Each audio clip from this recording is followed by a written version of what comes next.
welcome to the Good Vibes Podcast. Today we're gonna have a pretty different episode. I have Justin right next to me, and what's up, man? Thank you for joining. Yeah, I'm here. And so today we're gonna be making some random calls to our database, leads that have never answered your phone. I think this will be a great practice run. So our goal is to, set up an appointment, and if you set up an appointment first, I owe you lunch, and if vice versa, if I set up the appointment first, you owe me lunch. This is unfair. Why? I mean, because I'm going against one of the goats. Ruben's one of the goats, man. This is not fair. You got this. I heard you on the phone, and you're pretty good. I try. All right, so that's gonna be the game plan for this episode. So hang tight. We are gonna be reaching out to, people that haven't answered our calls in who knows how long. So we're gonna try to reconnect. Justin, I might be talking in Spanish. If for some reason, one of my leads are Spanish speaking, then you're gonna have to kind of just learn a little bit. That's the story of my life. I don't know if people know, but I'm pretty much an honorary Mexican. So there you go. I'll take it. So. All right, let's get started. All right, so we're gonna do one call at a time. In the meantime, we can chit chat, talk about what's going on in our lives and in our business, and let's go ahead and get started. Okay, so I had a question about it's not so much related to a call, but more along the lines of submitting an offer. So this is obviously more of kind of a buyer's market, maybe a little bit more buyer heavy, where we're able to get a little bit more concessions and stuff like that, right?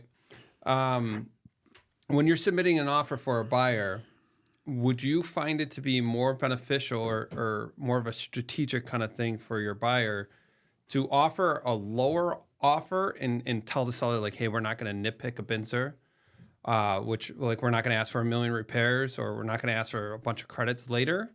Or would you kind of negotiate to get the deal under contract and then kind of work on the Binzer and the request a bunch of repairs, knowing that those repairs are going to need to be done? So it really depends on how long the property's been listed and what's the price. Mm-hmm. So if it's a property that has been listed for a while, and there's some kind of sense of urgency from the seller side, meaning like they want to sell it, I wouldn't bring up the Binzer items yet. Mm-hmm. I will concentrate more on the negotiation up front.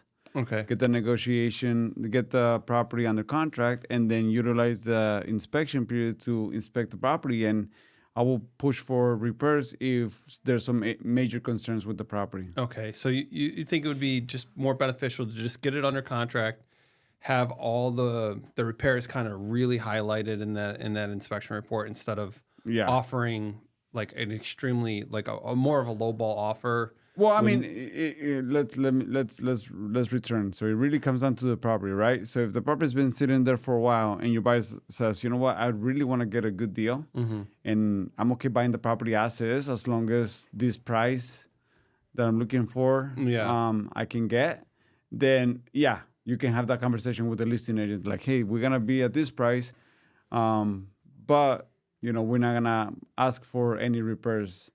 And now, you're not waiving your inspection period, so you can still inspect the property. Mm-hmm. And there's some major issues that are going on to a point where the buyer feels like they might want to walk away from it. Yeah. Then you can still have that conversation with the listing agent and be like, hey, we know we negotiated the property at a very low, price, mm-hmm. but now we're dealing with this, which I think is going to be a lot more costly than what my buyer was anticipating. Yes. Now your buyer can say yes or no at that point, right? They can either proceed, or if the seller is willing to work with them and still try to keep the deal together, then And obviously, even when you negotiate with a different realtor, you just don't know where they're coming from and how they're going to present that to their sellers. Mm-hmm. But I don't know. I'm kind of leaning towards asking for a bunch of concessions up front, and I think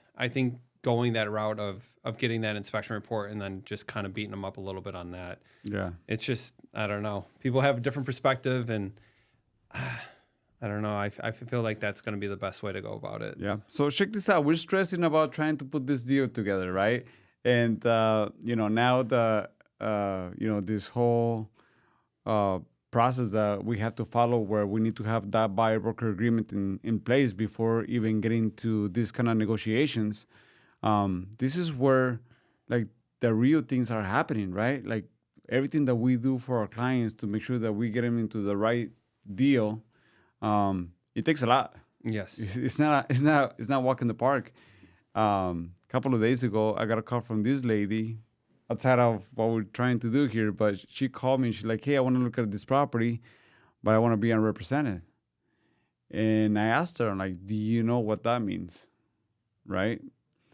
Being unrepresented, that means that what if there's issues with the property? Mm-hmm. What if there's only so much that I can guide you, right, through the process of buying one of our listings. Mm-hmm. If there's issues with the roof, plumbing, electrical, sewer lines, what if for some reason the appraisal comes back at a lower price? Like, what do you do then? Mm-hmm. What if there's some financing issues? Like, our goal is to help you go through the process without putting yourself into a bind. Yeah. Right. But yeah, I mean, this is what we're dealing with. Yeah, I always think about like older homes because you don't need a realtor until you need a realtor. Yeah. Until things go bad. And when you experience these things, and if you have no experience with this or you're working with a realtor that is not experienced to some of the elements like sewer lines and stuff like that, like those are costly repairs. Imagine buying an older property and then the realtor doesn't advise you that you should probably do a sewer scope. Or you go and represent it and you just don't even have any idea what Yes. what kind of inspections you should be doing. Yeah.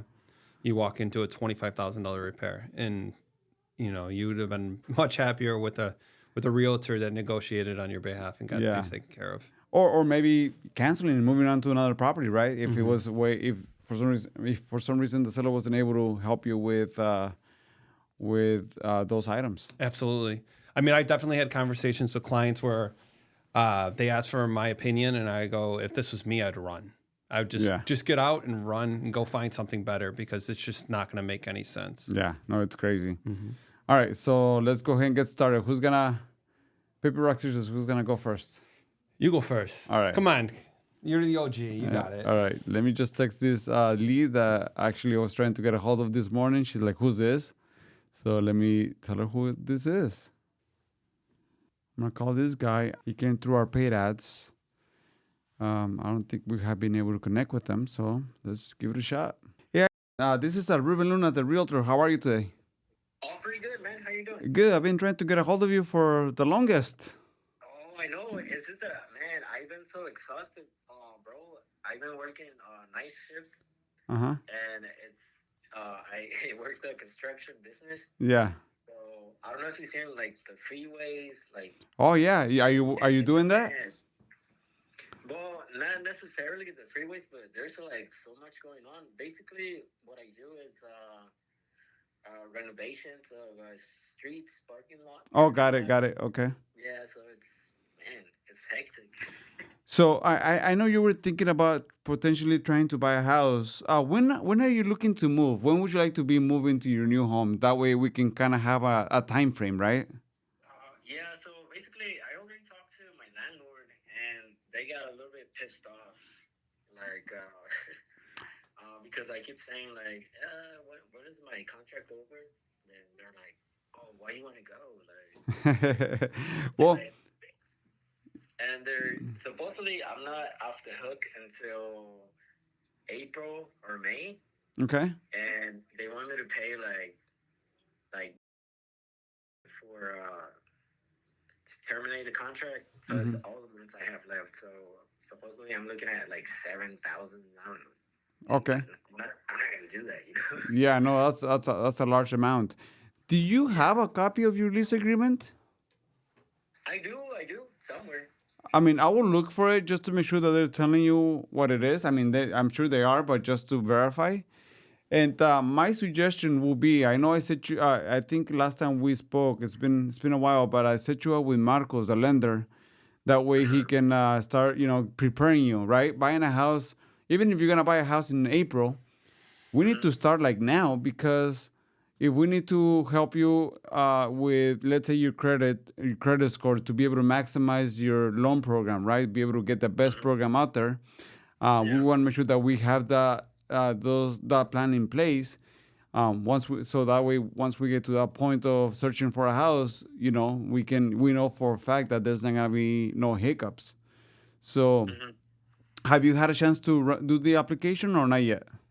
No, not yet, bro. I mean, like literally, I've been working like from uh, weekends, Saturdays, Sundays, and when I get home, man, like I don't even know. I got groceries that have gone bad. I don't even cook. You forget Like about them? yeah, like I just go to a freaking a little Mexican restaurant or Jack in the Yeah. Box, eat and just crash out. Yeah, no, that's crazy, man. Yeah. What's are you working this weekend or no? Are you available today? I won't be available today. My only day off, I believe it's only Sunday. Sunday? But what I Yeah. can are you working right now or are you off? Actually, I'm about to go in because we have to like prep Oh, okay, got it. everything. Yeah. I'll do a group message with the lender and I'll tell him that I spoke with you just now, and that way he can reach out to you on Sunday. Like I said, um, just have him run the application with you or complete the application. That way we know where you stand right now, and because 4 months, 5 months goes real fast. Okay. Yeah, they do. They Yeah, do. so we want to start looking at properties. If you want to move by April, we want to start looking in February. Okay, you always want to start looking at least 2 months before. One, to be able to find you the right property, and two, because the process from beginning to closing can take somewhere around 30 days. So we want to make Yeah. sure that we can time it to a point where you can move from your current home to your new home without you struggling of where to go until you find your next house if your lease Yeah, expires. because the last time I did qualify for a Okay. uh, loan, and then that was in 2019. But I was going through the same thing. Like I didn't have a realtor that could work for me. Yeah, we can give So you guidance, man. That's what we're here for. yeah, so basically, I was trying to do my own ground search. And I only saw two houses, but by the time I checked the application, Mhm. it expired after 90 days. And so from there, I was like, no, you know what? And And you know what? Now that we're talking about this, another source of where we can find a great deal is buying a new build that can be completed somewhere around February or March. mhm. So we can find a property now, as long as it gets completed by the time your lease expires. Now you can find a brand new house, and the rates that they're offering are actually pretty good. They go as low as 4.5%, and for the most part they cover your closing cost. So, do you have any Um, idea what kind of credit score you have right now? uh, dude, I think somewhere like 660, 670. Okay. Um, if you like, on Sunday, I can set you up with one of our team members that can show you some new builds this weekend, just to kind of give you an idea of what's out there, because I think that's where you can benefit from the most. Are you Um, available somewhere around 11 a.m.? Yeah, but I also have a question because I have a little buddy that he just got a new home, and he was going through the same situation. Actually, we worked together, Yeah. but he did have which one called a realtor that to let him know, hey, come in, I have this new home, blah blah blah. So to make the story short, he did buy a house, but the new build was all the way in Maricopa. No, I'm talking about properties here in Avondale. Oh, for real? Yeah. Avondale, maybe Goodyear. So yeah, no, I'm not gonna take you all the way to Maricopa unless you want to. No, no. Heck no, man. Hey, so let's do this. Let's create this plan, Ivan. On Sunday at 11, I'll text you the address of where we can meet. It'll be myself or one of my team members, but you'll be hearing from me, and that way we can show you some new builds, because I think that's where you're gonna be able to, get the best deal and the best home based on what the market is doing right now. All right, man. Great. Thank you. I appreciate All it. right, so 11 a.m. Okay. 11 a.m. On Sunday. I gotta put in my alarm. Yeah, put in your alarm, and then I'll be texting you an hour before just so you can be ready. If you don't answer me, I'll be calling you. All right, buddy. Thank you. Awesome, man, Ivan. Thank you. Appreciate it. Bye. Bye-bye. Those are the best calls. I'm done, man. I'm done. It's Yeah. over. It's over. It's over. You owe me lunch. Well, that's the end of the stream. So Sorry, good luck, Justin. everybody. And yeah. Dude, I feel like the one movie. It's just, that's just crap, man. The one movie, what's it called? 8 Mile, where Oh you my know God, you Eminem just goes. You just like, dropped the mic on me, freestyles dude. Yeah, that was. Wow, I almost forgot that we were in this competition. That's how good the call was, man. So that's hilarious. I mean, it's crazy to think that like even somebody that's, you know, a lot of people think that because they're only approved for 350 that they're not going to find anything. I mean, with the new bills right now, where they're buying down the rate all the way to like low threes, low fours, your buying power increases. Yeah. So I mean, you don't know until you don't know what you don't know, right? Yeah. 350 on resale is like 425 on new build. So now I'm gonna send this lead to one of our team members, Sarai. She's a new build magnet.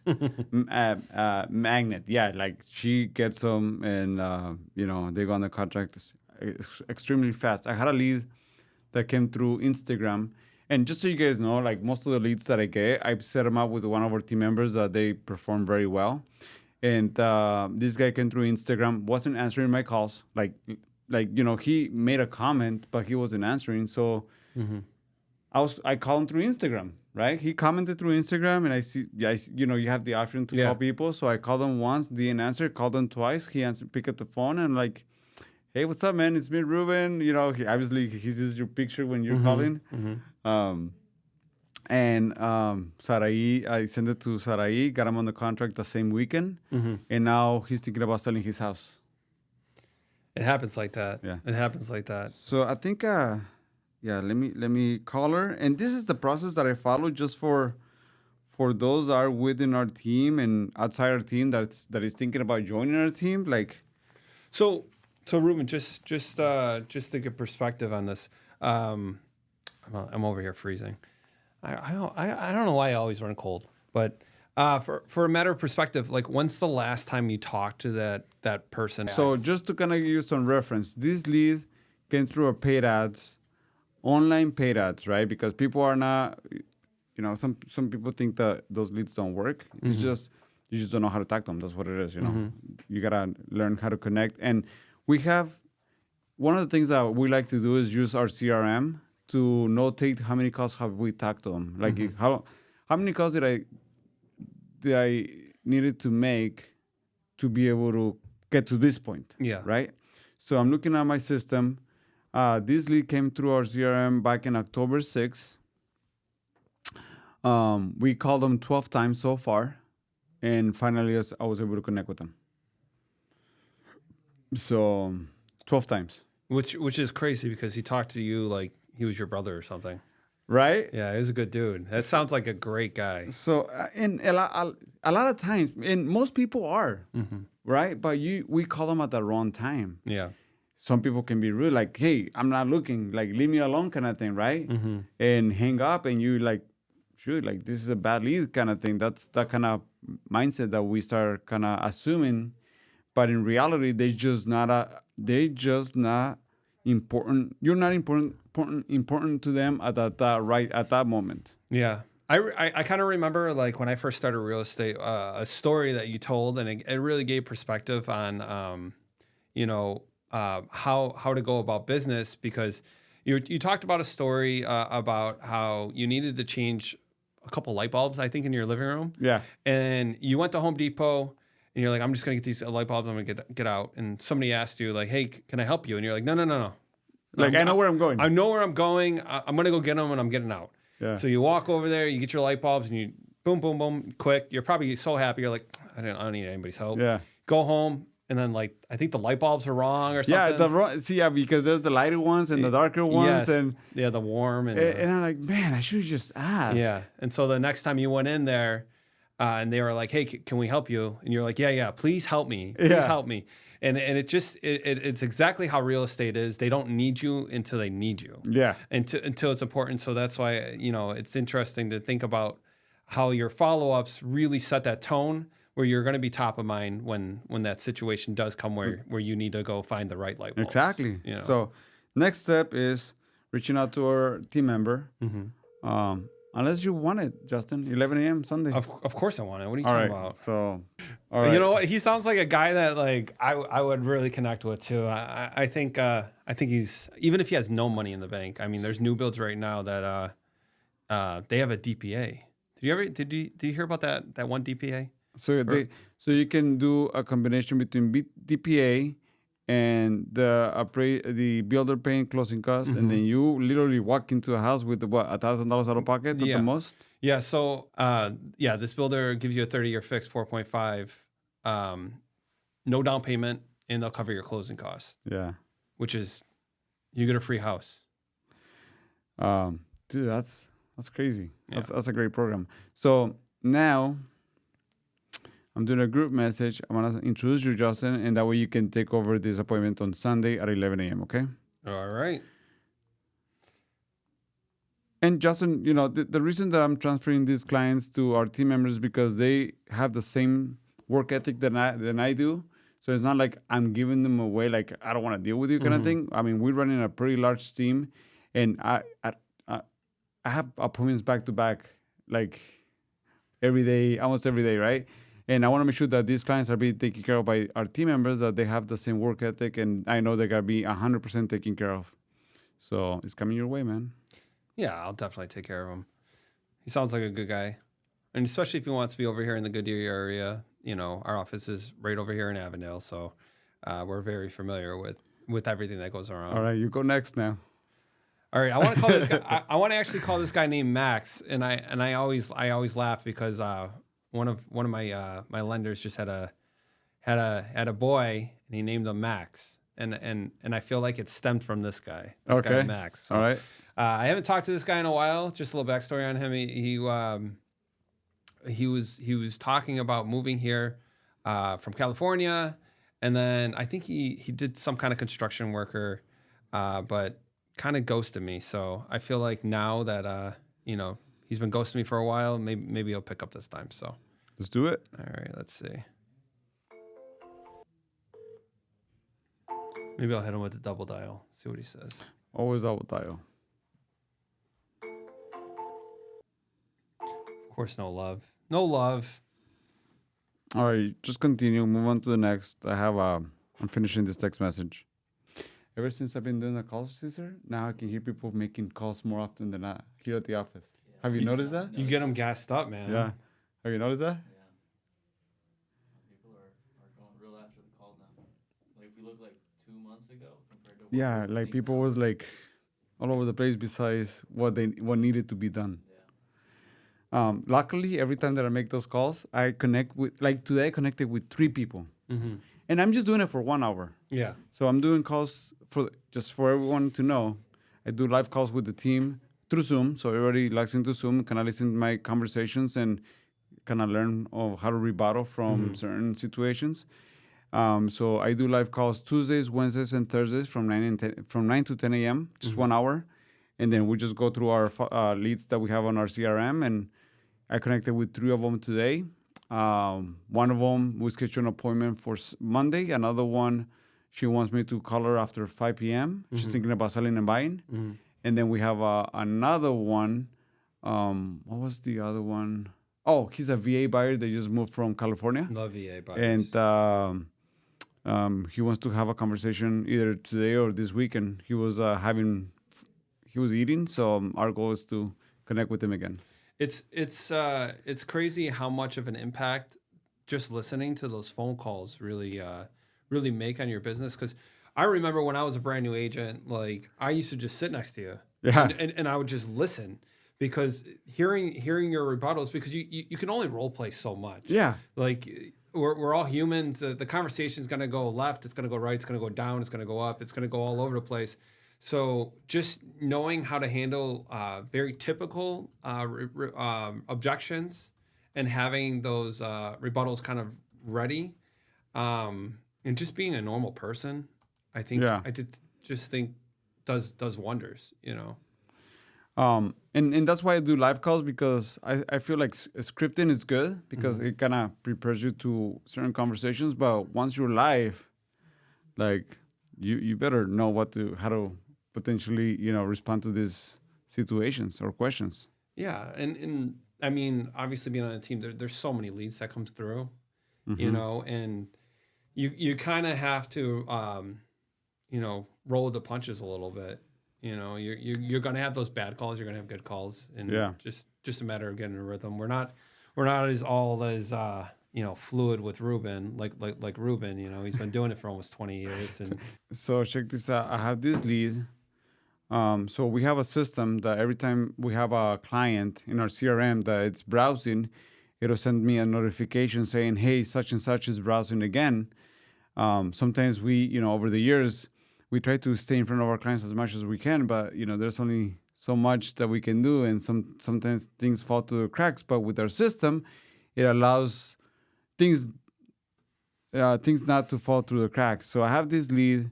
This client is not a lead; it's more of a client that purchased his house back in 5 years ago, and I just got a notification that he is browsing. So I'm gonna see if I can connect with them, and eventually, or my goal will be to see if he's looking to buy a second home and rent the current one, or maybe cash out and reinvest those funds into another property. So let's give him a call. I haven't talked to Juan in a while. Your call has been forwarded to voice. I will dial.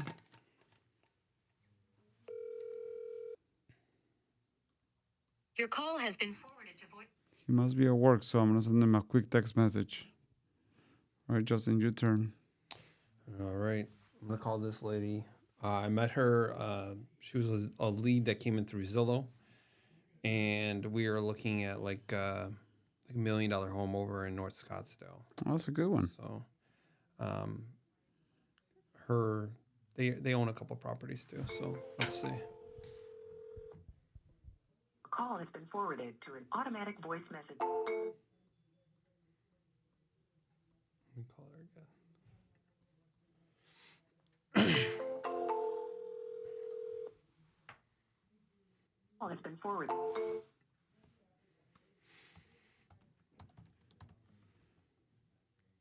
Going to get one eventually. So I have this one. I'm gonna follow up on. They bought their house 5 years ago. They're browsing again, and this is the guy that works for as a correction officer. Oh, Huge guy. I think he worked at Max. What's it called? How do you call it? yeah, the max custody. Yes. Yeah. Like it was. He's just a big guy. Mm-hmm. Very nice guy though. I think I'm calling the wife, Tina. Hopefully she answers. No answer. Send her a text. So Ruben, I wanted to ask you, what time do you think following up is the best time? So real estate happens after hours and weekends. Mm-hmm. So if you try to call people during working hours, I mean, you are gonna get some success, but in all reality, if you want to have more of a better answering rate, also just to call between 5 and 7 p.m. and weekends between 10 a.m. and noon. Mm-hmm. So I think that's the prime time to do follow-ups. Okay. I mean, I will do follow-ups during the day anyways, because if I have time, why not, right? If I'm not working on anything else. So my goal is to set up an appointment as much as I can on a daily basis, either a conference call or meeting with a new buyer, a new seller. So the goal is to set up that appointment, right? Now my goal has changed a little bit. Now my goal is to setting up appointments with realtors that I might be thinking about joining the team, and that's the new goal. But now, I mean, even now, I mean, if I have leads that are browsing and they come to me, then I'll talk to them and set them up with one of our team members. But as many appointments as I can during the day. Having that system set up now where you're really going to get emails and notifications where they're actively browsing, it triggers you to be like, hey, I gotta call them right now. Yeah. Like, so Yeah. I mean that's definitely huge. I'm gonna So check this out. Now that you mentioned that, so I had a client check in. We have another system that sends them emails about their home values, right? So he was looking at his home value. I got the notification. I haven't talked to him in a while. Reach out to him. His name is Caesar. So another Caesar. So I reached out to Caesar. I'm like, hey Caesar, it's me, Ruben. Hope you're doing well. Haven't talked to you in a while, and just reaching out to you because I got a notification that you want to know your home value. So like, yeah, I got the email, and I was just messing with it just to see where I'm at. And like, what are you thinking about doing? He's like, I'm thinking about doing a HELOC so I can pull money out and fix up my house. And I'm like, well, what if we can potentially sell the house, take all the money out, buy a new build where you can get a super low rate. Your monthly payment will be very close to what you have right now because if you can reinvest those funds into a brand new house, you don't have to fix up your other home and have the second loan. Would that be something that you'd be interested on? He's like, yeah, that sounds great. I'm like, well, let's meet. Yes. And those are the opportunities that we have to put in front of them because a lot of people don't know what's possible, right? Unless we are, giving them some guidance. Yeah. I think even if that doesn't, like, if you don't end up selling the house, That's okay. It's a great opportunity to build some rapport with them, explain to them their options, and then you just kind of leave it up to them. Yeah, and that's where we get most of our business, just taking the time to explain and educate the client, where they're like, you know what? If I ever want to buy or sell again, I'll go back with them, and that's how my business has grown year after year. Yeah, because I'm sure you run into a lot of people that they want to do rentals, and I know that you have rentals and stuff like that, and I don't know if they realize how much work a rental is, and there's no such thing as passive income kind of thing. They don't know how much work it is until you have to evict somebody that doesn't want to pay rent or cannot pay rent, right? Like you'll be surprised, what happens behind the scenes of renting a property. Or they trash it. That's a possibility too. So now the money that you're potentially cash flowing is really not cash flowing, because once they move out and you have to go back and repaint the house, redo the kitchen, replace the appliances, depending on how they treated the house, then sometimes you go even upside down, right? Yeah. The money that you were cash flowing goes back into the property and more. Yeah, and just to be clear, like I'm all for like getting properties and doing all this, but there's a lot of headaches that do come along with it, and it's not for everybody, for sure. So check this out. Justin just he bought his home once he moved from Massachusetts, his first home, and then just recently purchased your second home, and he rented his first home, and now the tenant is reaching out to him like for and you can have a property manager, but I have had bad experiences with property managers, and that's why I like to kind of be more hands-on. Yes. But it's funny to me that you kept reaching out to me, telling me all the issues that you're having with your tenants. I'm like, man, I have my own problems. Keep those to your own. Well, it's yourself. Not. It wasn't even like he was reaching out for me because the AC went out or something urgent or big. I mean, I got a phone call one day because he pointed it out. He said that the weather stripping around the front door was old and needed to be replaced. And I'm just like, come on, man. Like, you came in, you saw what the house looks like, and the house looks great. It's not like a cheap little rental. Yeah. And so I don't mind taking care of those things, but when you're getting a phone call every 2 weeks and you're like, for the weather stripping. Yeah, the weather stripping around the front door. It's just like, come on, man. This isn't an apartment complex where you call the maintenance guy to come over here and, I don't know, tighten some bolts for you. So. But all right. Hello. Yvette? Yeah. Hey, Yvette, this is Ruben Luna with DXP. You came in through our site. I think you were working with one of our team members, Marcus. About what now? Looking to buy a house? Oh, okay. Can you give me a call back, say within the hour? Okay. Are you busy right now? Okay. Yes. Yeah, I'll call you right back. You got it. Thank you. Okay. Thank you. Bye-bye. So, so I end up getting a lot of those phone calls where they answer the phone and they tell me that they're at work and they can't talk right now, and it's a little triggering sometimes, Ruben, when they answered the phone, and they were at work but they can't talk, you know.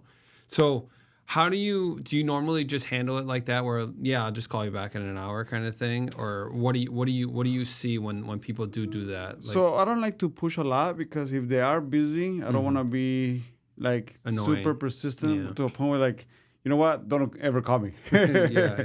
So there's a very fine line because if they are working, if they are busy, then like I'm not gonna. And if for some reason they don't answer me and they never answer me, that's okay. There's gonna be somebody else that is gonna answer me. Yeah. It only takes me 3 seconds to make the call, and they either answer or not answer. So I'm moving on, kind of thing. Yeah. I think sometimes I get in my own head about just letting it go, and seeing them back, seeing them, getting with them later at a different time. But I don't know. We all want to help that client right away, and there's a lot of anxiety that people feel when they talk to a realtor because they're scared. You know what? When I'm talking to people, I like to, like I said, be as friendly as I can, so I can relate to them. They can find some kind of common ground where we can actually have a conversation and not, like my goal is not to be salesy. My goal is like, hey, you came through my website. How can I help you? Right? And if like there's no persuasion, there's no like fancy script that I use, I just try to connect with them. And if for some reason they do want to buy or sell and there's a way that I can help, then that will be my approach. Yeah. No, I think we all go through it sometimes where we're just like, man, these people, they don't want my help, but they're asking for my help, Yeah. Well, it's kind of like back to the Home Depot story that you mentioned, right? Yeah, exactly. So like I don't need your help. I can find it myself, but then I had to go back and actually get some direction. That always amazes me when Ruben makes a call and then they answer right away, and then I have to make 50 phone calls to get somebody to answer, and I'm just like, geez, Dude, that always happens. When was it? On Tuesday, I was making calls with the team, and then there was a lead that I sent to Claudia, and Claudia was part of the call. And like, hey, Claudia, have you been able to get a hold of this lead? She's like, no. Well, they answered, but I think she was busy because I heard her screaming to her kids, and then she hung up on me.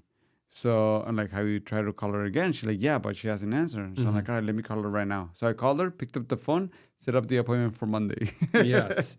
I remember when we were doing call nights and I would help make calls for people, and one of the guys on the team, he actually has a contract from one of those calls that I made from the call night. Don't you remember? Yeah. So they definitely work. Sometimes having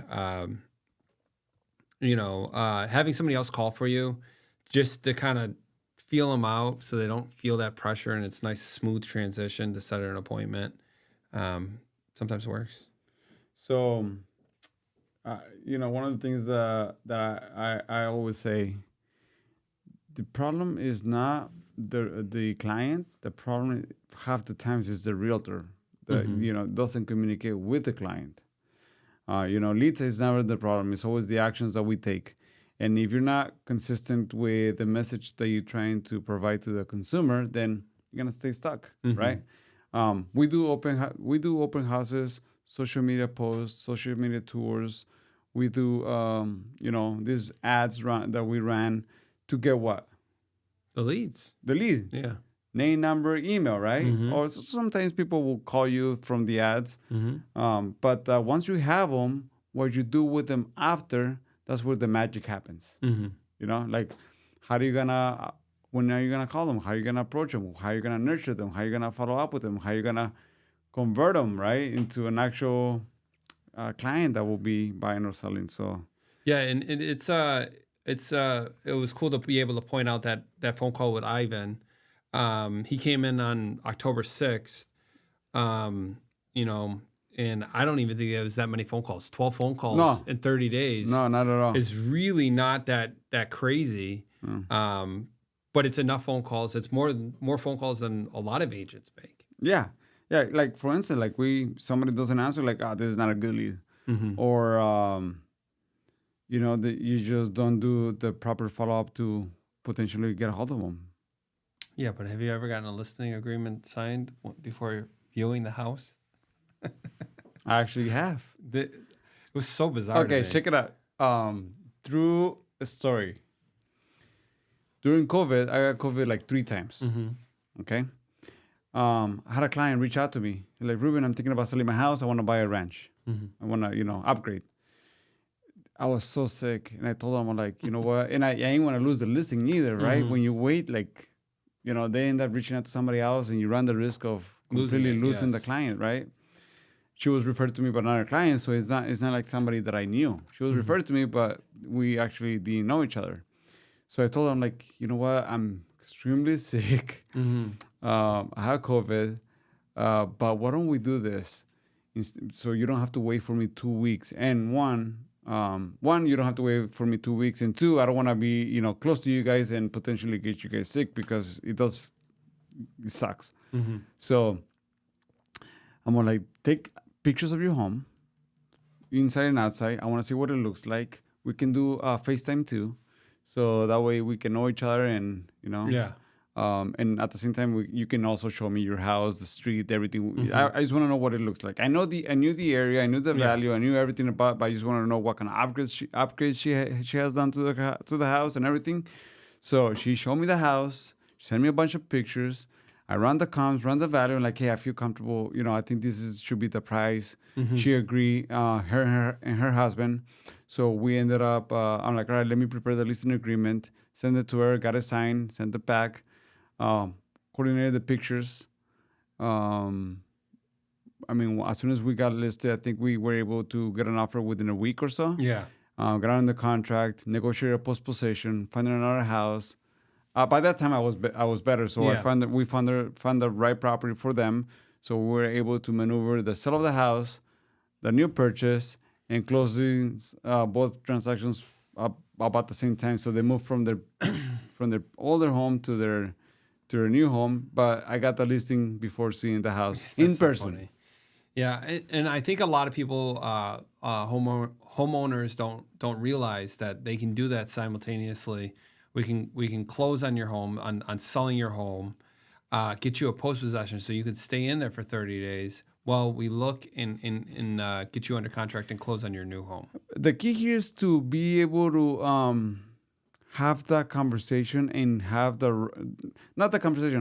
right negotiation right from the very beginning with the other party, right? And let them know how things are gonna work.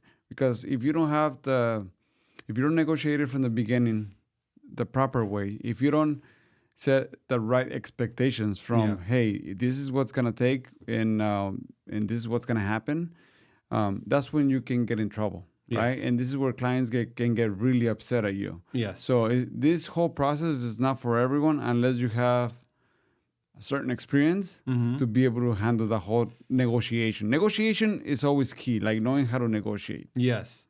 And those post possessions they can be tricky, as you know. Yeah, yeah. You want to make sure that everything is in place and avoid any gray line situations that can happen. But yeah, no, post possessions are a great tool. Obviously, if you don't have to use it, you're in a better position. Try to avoid using them for sure. You don't want to. If you can, I've done transactions where we can do both transactions and close on both transactions the very same day. So the way that works, the way that we've done it before is, one time I hired the moving company for one of my clients that were selling and buying. Yeah. So hired the moving company 2 days prior the move out date. So a day before. A day before they load up the huge moving truck. Yeah. Got everything out of the house. The day off, we closed the transactions. The movers went to the property and unload everything to the new house. So that transition for my client was ideal. Yes. It can be stressful, but in reality, like when your home is gonna sell, right? You know everything that is gonna happen. So preparing from the very beginning is key. Yes.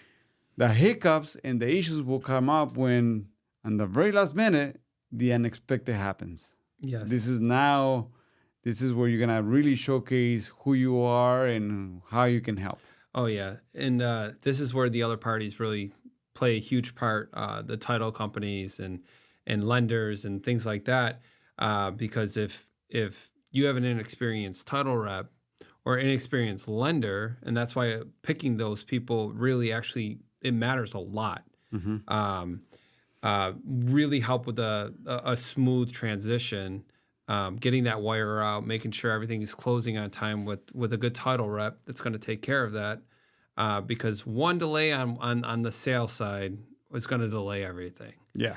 And once you have everything coordinated with moving trucks and maybe brand new furniture or whatever, you might have a lot of packages at that front door. Yeah. So it can get ugly.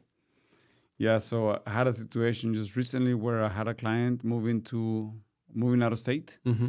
No. We had a client moving from out of state to Goodyear, and on their way over here, she chose her lender, which we always give options to our clients to, we refer them to our preferred lenders so they can go with whoever they want. Mm-hmm. So this one is like, no, I've dealt with them in the past. I know how to do business, and I want to stay with them. I'm like, all right, cool, no worries. Got the prequel, sold their home in Washington. On their way over here, the lender calls everybody stating that he wasn't going to be able to close. So now the seller had to maneuver how to, find the Airbnb because they already moved out of the house. My client was moving with the moving truck to Goodyear. Yeah. So at that point, luckily they had a place to stay during the time being until the lender was able to bring it back and be able to close it. But, those are the kind of situations that they're very unpleasant. Mm-hmm. And they cost money because now you got to keep the moving truck longer. They got to, it's just a very unpleasant situation. So being able to work with people that has the sense of urgency of like, hey, we cannot afford having any mistakes. Yes. And if those mistakes do arise, then you're probably going to be responsible for any cost that it's going to be needed after if for some reason we cannot deliver within the timely manner or within the time that we have. It can definitely get ugly. It can definitely get really, really ugly. And the seller doesn't have to agree to extending the contract. Yeah. Now the time constraints get real tight, and that it'll light a fire underneath that lender's butt. Yeah. And it really depends on what's going on with the market. Like if it's a seller's market, sellers can get pretty aggressive, Mm-hmm. right? Luckily, it's a buyer's market where the sellers, they know if the property goes back on the market, it's going to stay longer. So they were able to work with us luckily. But those are the situations that you have to avoid or prepare for as much as you can with the right realtor, with the right partnerships of, the people that we're working with. Yeah. And and that's why like you said before, like real estate happens after 5 and on the weekends. So our preferred lenders, like they're available. Yeah. You know what I mean? And so when somebody gives me a prequal from like a big bank or something, I'm like, you sure? I'm gonna here's a second option if you want to go that way, but people have this perception that, I've been banking with Chase or Bank of America for 30 years, so they care a little bit more about me. Yeah, they have too many, not too many, but they have more guidelines. They have a schedule. Mm-hmm. They're salary based with bonus, integrated where they don't really need to work on the weekends if they don't want to. And half the times they don't. Yeah. So that's where, like, if you are in a competitive market where you need to submit an offer and you need the lender to back you up, meaning like, hey, let me call the other party to let them know how strong of a buyer you're working with. Yep. And they're not answering the listing agent's calls. Guess what? You might just lose on that offer just because there was no reinforcement. I mean, if I'm representing the seller and I have a couple buyers and one of the lenders is out of state, the other one's a big bank, and one of them's a local broker, I mean, it's a no-brainer. It's a no-brainer. I know the communication is already going to be way better with Yeah. with the local broker. Yeah. So, All right, Justin, thank you for joining on Awesome, our brother. podcast number 100. Number 20. Everyone, if you guys like this episode and you want to see some more, please don't forget to share. Don't forget to subscribe. Don't forget to give us a like. It'll be much appreciated. And until next time, I'll see you guys soon. Bye-bye. see ya.